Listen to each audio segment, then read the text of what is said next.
नमस्कार दोस्तों। अभी-अभी मेरे दिमाग में एक टॉपिक आया था, तो सोचा उस टॉपिक के माध्यम से आप लोगों के साथ में एक वीडियो शेयर कर दिया जाए। और टॉपिक ये है कि रामायण के अंदर एक बहुत इम्पोर्टेंट पात्र है और पात्र है रावण की बहन शूर्पणखा। रावण की बहन शूर्पणखा के लिए रामायण के अंदर कहीं पर भी ये वर्णन नहीं है या कहीं पर भी ये नहीं लिखा गोस्वामी तुलसीदास ने कि शूर्पणखा एक कास्ट की ब्राह्मण थी। सिर्फ़ और सिर्फ़ यही इस्तेमाल किया गया कि शूर्पणखा नाम की एक राक्षसी थी और राक्षसी के तौर पे ही उसको दिखाया गया है।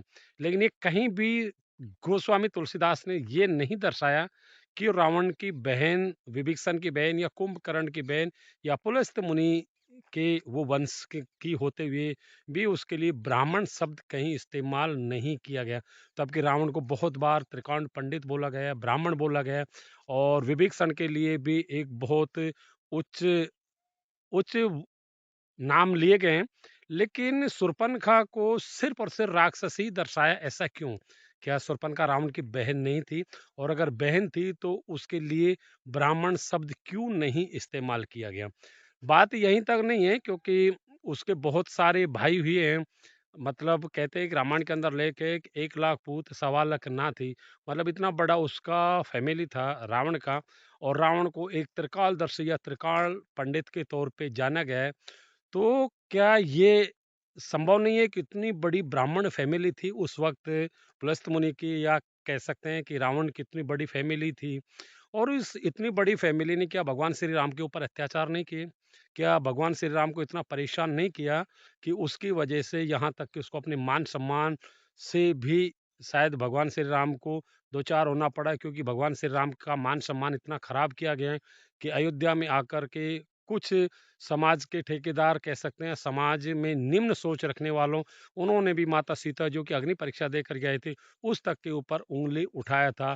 तो ये सब किसका देन है? आप कमेंट सेक्शन में बताएँ, क्योंकि मैं तो इतना जानता हूँ कि जो आज अपने आप को सनातनी साबित करते हैं या बोलते हैं कि हम जय श्री राम को मानते हैं, ठीक है, मानना अच्छी बात है, क्योंकि हिंदू धर्म ये कहता है कि, और हम भी मानते हैं, मैं भी अपने दिल दिमाग से भगवान श्री राम को अपना बहुत बड़ा आदर्श मानता हूँ।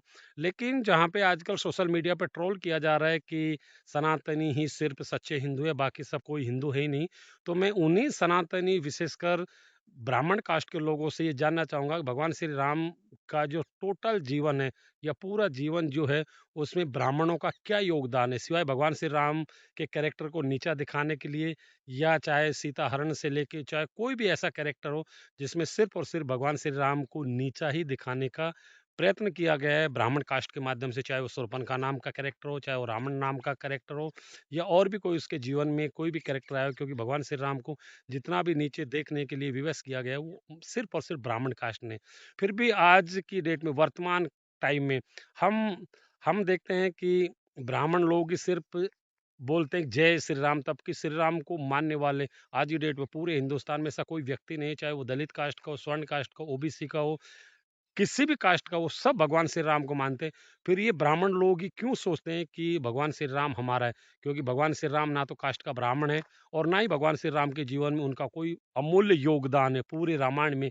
यहाँ तक कि गोस्वामी तुलसीदास ने ऐसा कोई वर्णन नहीं लिखा कि जिसमें ये साबित हो सके कि ब्राह्मण कास्ट का ये योगदान है।